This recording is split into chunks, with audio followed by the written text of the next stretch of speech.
Okay, so pag-usapan po natin yung Senate is under attack issue, kung whether or not under attack nga ba talaga yung Senado dun sa nangyari po last week between the Senate Sergeant at Arms and the NBI. So una po, klaruhin ko lang sa inyo na wala pa talagang final investigation report as to this issue. Although yung DILG po naglabas na ng report, diba, nag-press release na po, nag-press con sila Secretary John Vic. However, sa side po ng Senate ay hindi pa po nila nilabas yung official statement nila. At ang sinabi lang po ni Sergeant at Arms Mau Aplasca ay splice daw po yung report ng DILG at ng PNP. Pero despite that po na hindi pa or wala pa po talagang final sa investigation report nitong issue na to, ang gagawin ko na lang po ay magdidiscuss ako ng mga legal principles na tingin kong applicable sa situation na to. So this will be mainly more on about self-defense po. And then magdidiscuss din po ako sa inyo ng mga issues between the two sides. Yung issues po surrounding the NBI at yung mga issues din po na tinatapon kala Senate President Alan Cayetano. Okay, so good day po to all of you, my fellow taong bayan at mga kasimor. At yan po ang video natin for today. So alam niyo naman po siguro na this all started po itong issue na to dun sa Senate session kung saan nagkaroon po ng change in the Senate leadership at na-elect po ito si Senator Cayetano as the new Senate President kasi nag-special appearance po si Senator Bato doon and he was the magic number 13 para mapalitan at magka-change nga po sa SP leadership. So in that session po, there was an attempt kasi to arrest Senator Bato via the ICC warrant at yung mga nag-attempt mag-arrest na yon ay mga NBI officials which is of course under po yan ng department ni Director Matibag, yung National Bureau of Investigation. Tas may special appearance din po dun si former Senator Trillanes. And then after po nun, yun yung binigyan ng Senate Protective Custody si Senator Bato. Tas nagkaroon na nga nung Senate is under attack issue, yung nagkaroon po ng barilan between the Senate Sergeant at Arms at the NBI. And then of course nagkaroon ng kanya-kanyang investigation at kanya-kanyang mga press statements, press releases. At yung isa sa mga interesting na statements na nakita ko po dito ay itong naka-flash sa screen niyo ngayon. So nung May 18, 2026 po, sabi ni Senate President Cayetano, ang message ko sa NBI, hindi nyo natibag ang Senado. Under Alan Cayetano, hindi nyo natibag ang Senado. So, sa mga hindi po nakagets, Matibag po kasi yung pangalan ni NBI Director Melvin Matibag. Matibag po yung last name niya, to be specific. Kaya hindi daw siya natibag or yung Senate daw po ay hindi natibag under SP Cayetano. Tapos sumagot din po si NBI Director Matibag, bakit? Gusto ba namin tibagin yung Senado? Gusto lang namin ipatupad yung batas. It's not about Senator Alan Peter Cayetano. It's about the Senate and the judicial system. May balak ba tayong tibagin ang Senado? Wala naman. So, yan po ang mga very interesting statements, press statements po from our public servants. Okay, so anyway po, yan lang naman yung pinaka-facts natin. Again, I'm sure aware naman na po kayo kung ano talaga tong nangyari dito. So ngayon po, i-discuss ko na lang yung principles on self-defense kasi sa tingin ko po mainly dito magre-revolve around yung legal discussion to determine kung meron ba talagang possible criminal liability dito si Sergeant at Arms Mau Aplasca and of course yung mga NBI agents na allegedly involved po sa issue na to. Okay? And for that po, pupunta lang tayo sa revised penal code po natin and to be specific, Article 11 justifying circumstances. So kung makita po nyo dito, Chapter 2 justifying circumstances and circumstances which exempt from criminal liability. So pag pumasok po kasi ang isang action under self-defense or under Article 11, wala pong criminal liability ang accused in that situation kasi it is self-defense nga. In other words, ginawa po niya or nagawa po niya yung criminal action na yon because it was in defense of himself, of his property, or of a third person. So in very simple terms, naging legal yung action kasi nga self-defense siya. Okay, at kung titingnan po natin dito sa Article 11, yung requirements po talaga niyan ay very strict po yan. And when I say strict, ibig sabihin, bawal po mawala or maging absent ang isa sa tatlong to. Dapat itong 3 requirements na to ay palaging present para po ma-invoke talaga yung justifying circumstance na self-defense. Okay, so first po niyan is unlawful aggression. Second, reasonable necessity of the means employed to prevent or repel it. Third, lack of sufficient provocation on the part of the person defending himself. So when you say unlawful aggression po, it means na yung gumawa po nung self-defense na act, hindi nagmula sa kanya yung aggression or yung rason kaya nagkaroon ng issue or confrontation between the parties. In simple terms, nanggaling po or nagsimula po ng away ay yung kabilang partido. Yan yung point niyan. And then yung second po, when you say reasonable necessity of the means employed, it means po na equal or patas yung armas na meron yung dalawang parties. So kung may long firearm yung kabila, ay reasonable na pag long firearm din po yung gamitin nung akusado.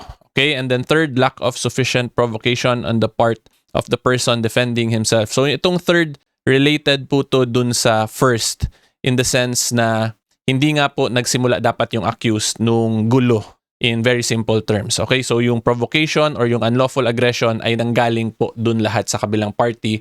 And because of that unlawful aggression or sufficient provocation, ay ginawa nung accused yung self-defense na act to protect himself or to protect his property or third parties. Okay, so yan po ang essential elements ng self-defense. And then, in this situation po, ang unang question talaga dyan, meron bang unlawful aggression from the alleged NBI agents? So, in this case po, ang pinaka most likely gagamiting argument niyan ng Sergeant at Arms is yung pag-drill po. Allegedly, pag-drill daw po ng mga alleged NBI agents nung pintuan connecting the GSIS and the Senate premises. So, that can be considered as unlawful aggression po because of course, yung pag-drill na yon ay pwede ma-argue po yun or most likely argue ng Sergeant at Arms dyan ay para mabuksan yung pinto na yon at para pumasok ngayon yung NBI to perform something dun sa loob ng Senate premises. So, yan yung tingin ko pong sasabihin ng Sergeant at Arms dito. And then, of course, on the part naman po of the NBI, ang statements po na sinasabi nila ngayon out in public ay ginagawa lang daw po nila yung pag-drill na yon to secure the side of the GSIS at hindi naman daw po para pumasok dun sa premises or sa property ng Senate. So again, kung makikita po ninyo, yung magiging pinaka-crucial po talaga, kung let's say umabot po talaga to sa korte, kung ano ang magiging interpretation ng korte dun sa pag-drill. Is it ba para pasukin yung Senate or para i-secure lang talaga yung GSIS? So kung mapakita po dito ng Sergeant at Arms na yung purpose nga ay para pasukin yung Senado, then that can be considered as unlawful aggression already. And then, yun nga po sa side ng NBI, kung mapakita naman nila na ginagawa nila yun para lang i-secure yung GSIS, ay wala pong unlawful aggression on their part. And then, yung second po, reasonable necessity of the means employed, yun nga po, dapat equal yung power, tawagin na lang po nating power ng both parties. So quick break lang po mga Kasimor, gusto ko lang po kasi kayo pasalamatan lahat because we have recently crossed 400,000 subscribers po sa YouTube. Sa mga hindi pa po nag-subscribe pero laging nanonood, hopefully po you can consider subscribing kasi wala naman pong bayad yung subscription sa YouTube ko. 100% free po ang YouTube subscription. Okay, and of course, don't forget also to like this video para po mas bigyan pa kayo ng ganitong content ng mga algorithm sa social media. Okay, so again po, maraming salamat for the support. Ngayon po, tuloy tayo sa discussion. So dito, nakita naman po sa video, di ba, na may long firearm din yung NBI, may bulletproof din yung NBI. Tapos sa side po ng USAA, meron din silang long firearm at naka-bulletproof vest din po yung mga Sergeant at Arms na personnel. So in that situation, may kita natin na at face value ay mukhang patas naman yung power na meron yung both parties. So ang titingnan na lang po next dyan is kung yung nagkaroon na talaga ng putukan, kung yung number of putok ba from the side of USAA was sufficient para mapigilan yung unlawful aggression from the other party. Ang alam ko kasi ang sinasabi currently, 5 lang daw yung pinutok ng NBI, then the rest sa USAA na lahat. So, hindi naman yun automatic na sabihin na because mas madami yung kabila ay therefore automatic na hindi na reasonable because we have to consider the full circumstances talaga kung bakit ganun kadami yung naputok ng USAA kasi baka nakailang putok sila tapos hindi pa rin nagre-retreat tapos nag-a-attempt pa mag-counterfire dun yung other part. So yan po yung mga kailangan timbangin at kailangan talaga clearly mapakita dito ng parties to establish kung reasonable ba yung amount of paputok na ginawa ng USAA despite na yun nga 5 lang daw yung sa side ng NBI. And then last po yung third, lack of sufficient provocation on the part of the person defending himself. So ito ipapakita lang ng USAA dyan na kaya nagkaroon ng kaguluhan is not because of them but rather because of the NBI. At currently, yung mga statements po ng USAA dito ay wala daw coordination yung NBI sa kanila. Kaya nagtaka sila bakit nakakarinig sila ng drilling sound sa kabila.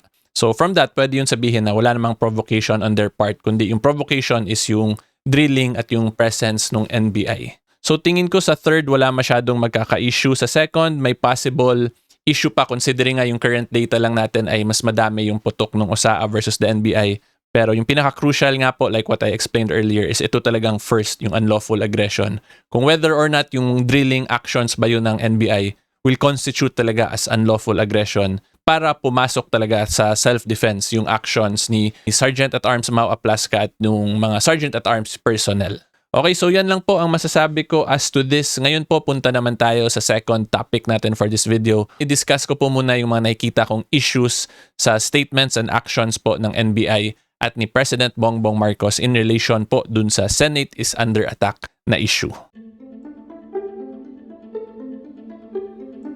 Okay, so yung main issue po talaga ng NBI or ng executive in general as to this issue na nakikita ko is because of the inconsistencies po ng statements nila.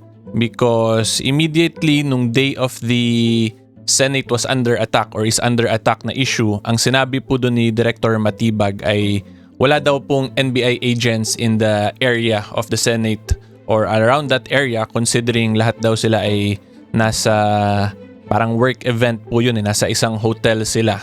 Pero the very next day, so ito po palang fina-flash ko sa inyo sa screen. This is a news article from GMA News Online. It was published on May 13, 2026. So dito po ang sabi pa ni NBI Director is no NBA agents at Senate premises, says Matibag. Then the next day, ang sabi naman po yan, May 14, 2026, kung makita po ninyo, this is from the Manila Times naman. NBI says GSIS requested agents for security, deny Senate deployment.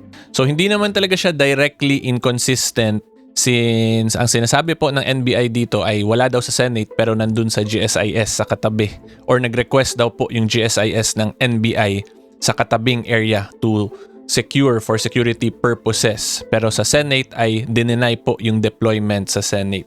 So yan po yung interesting na statement ni Director Matibag. And then yung pinaka-recent development dito ay sinasabi po ng executive is that the main function daw or purpose or reason kaya nandun po yung NBI is to secure yung billions worth of artwork na nasa GSIS building.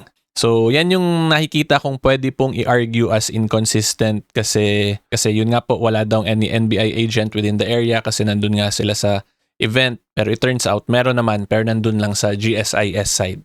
Okay, and then yung next po na magandang i-take note din natin dito is itong statement ni President Bongbong Marcos himself on the day of the attack.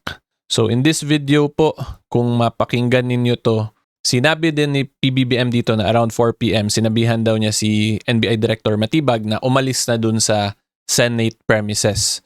So kung ako po ang tatanungin ninyo, ang ibig sabihin ng ganong statement ni Senator or ni President Bongbong Marcos ay may NBI agents in the area of the Senate pero pinaalis niya around 4 o'clock PM. So i-play ko lang po tong video para mas maintindihan nyo talaga. At ang nangyari, ang NBI, sinabihan ko nung lumabas yung resolution ng Supreme Court, mga alas 4 rin ng hapon, ay sinabi ko, umalis na kayo dyan. Nag-comply naman sila. Kaya nung kausap ko si Director Matibag, sabi niya walang NBI doon, nandito lahat kami sa opisina.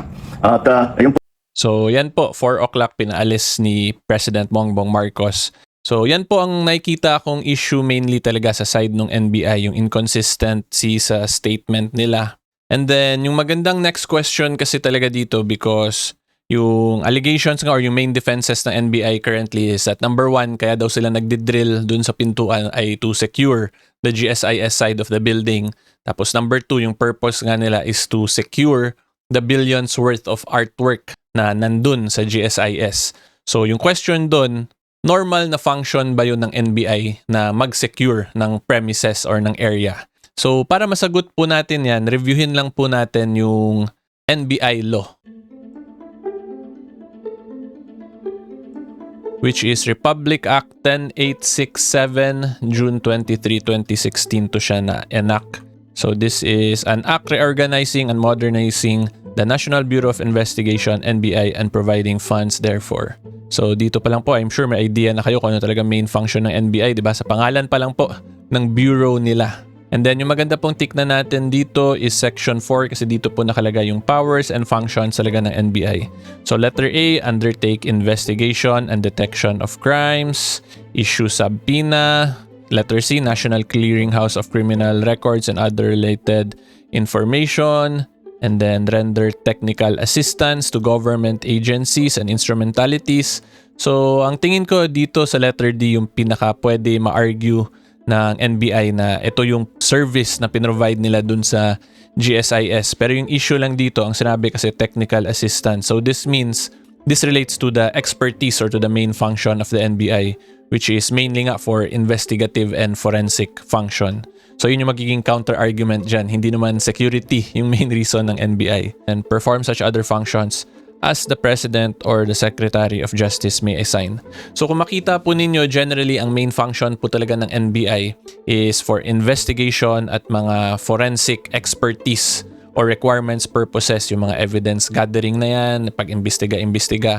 Ganun po talaga yung main function niya. Hindi siya generally papasok dun sa normal pag-secure ng mga premises or mga securing of VIP persons. Hindi po ganun yung function ng NBI. Yes, it is part po of the law enforcement pero under a different wing po siya or a different bureau to be specific. At yung bureau nga po na yun ay mainly for investigation and forensic purposes. So anyway po, pwede pa rin naman pumasok yung regular assignment na para mag-secure ng premises kasi kung tingnan po ninyo yung letter O, yung last, it is a very general provision po, perform such other functions. So, pwede gumawa yung NBI ng other functions as long as the President or the Secretary of Justice ang nag-assign ng function na yan. So, yan po yung interesting lang na i-take note dito kasi ako po, kung ako tatanungin ninyo, I'll be completely honest with all of you. Ang professional position ko po dyan based on RA 10867 ay hindi po normal function ng NBI yung pag-secure ng mga premises kasi makikita nyo naman po sa batas mismo na very specific po at very technical yung function ng NBI in relation to investigation and forensic matters. Okay, so yan po ang nakikita kong main issues lang talaga sa NBI. Ngayon po, pag-usapan naman natin yung mga issues na binabato sa grupo nila Senate President Alan Peter Cayetano. Okay, so ito yung nakikita kong main issue or one of the bigger issues, kung tawagin nga nating big issue talaga siya. So according to Senator Ping Lacson, ito, wala man lang nangamusta sa amin, quote of the day daw yon. Paano mo ba naman kakumustahin ang mga masasayang nagkakainan, nagkakape at naka-FB live pa para pagbintangan ang minority bloc na may alam daw sa putukan ng baril sa Senado? So ang masasabi ko lang po dito, unang-una po, ang dapat talaga mag-clarify ng mga timeline of events dito is of course yung grupo nila SP Cayetano, di ba? Kung whether or not ito bang pagkakape nila at pagkakainan at pag-FB live ay during the height or the peak of the Senate is under attack issue or was it after na nung na-resolve na po yung medyo nag-die down na po yung tension. So yan, yung magandang klaruhin din dito ng grupo nila SP Cayetano sa timelines para maging klaro kung nagkakape ba sila or nagkakainan during the heat or during the peak nga po of the issue yung nagbabarilan, yung panahon na nagbabarilan. So ako po during that time I was observing talaga kung ano yung nangyayari sa Senate natin. Hanap po ako ng hanap ng mga Facebook live post from news outlets and from senators. At yung na-observe ko lang doon, nung itong mga time na to, like this one, kung kita nyo naman po, no? Yung nagfe-Facebook live po to, this was during the height of the attack. Tingin ko naman, hindi naman siguro sila nagkakainan or nagkakape kasi madilim pa to, wala pang ilaw nung mga panahon na to eh. But anyway, yun nga po, it is not for me to explain their side. Bahala na po sila SP Cayetano mag-clarify niyan nung timelines. And then yung isa pa pong binabato sa kanila is yung kay Senator Jinggoy naman. Ito, kita niyo naman po siguro dito, di ba? Ang sinabi dyan ay, sinabi daw ni Senator Jinggoy, itago yung CCTV footage. So tingin ko naman po yung point niya doon, from how I understand the context of the situation or of the circumstances during that time, ay ang point ni Senator Jinggoy doon ay itago yung CCTV footage to protect it kasi baka makorrupt, ma-alter, or ma-edit. But of course, again, that is for the group of SP Cayetano to fully explain kung ano yung point doon ni Senator Jinggoy to fully establish at ipakita po sa taong bayan na despite that statement ni Senator Jinggoy ay wala naman yung malice, walang ill will at walang any alterations or edits po na nagawa dun sa CCTV footage na meron po ang Senate during the Senate is under attack issue. And then yung isa pa pong issue na binabato lang din sa Senate sa mga na-observe ko po, nakikita ko ay scripted daw to ng senators themselves. So that is a very heavy allegation or accusation po ang masasabi ko dyan. Kasi mahirap po mag-doktor or mag-script ng ganun ka laking kalaki na event, plus the mere fact na it puts so many people at risk considering may gunfire ang nangyari. And alam naman po natin na si NBI Director Matibag ay mukhang hindi in good terms with senators, itong group na to. Yun lang po yung observation ko sa relations sa relation ng NBI with these senators because of all the media statements na ginagawa po ng both parties. Mukhang hindi po sila in good terms yung both sides. So therefore, mahirap po yun script kung hindi mo kakampi yun, di ba? Paano po yun mapaplano kung hindi mo naman talaga kakampi yung kabila?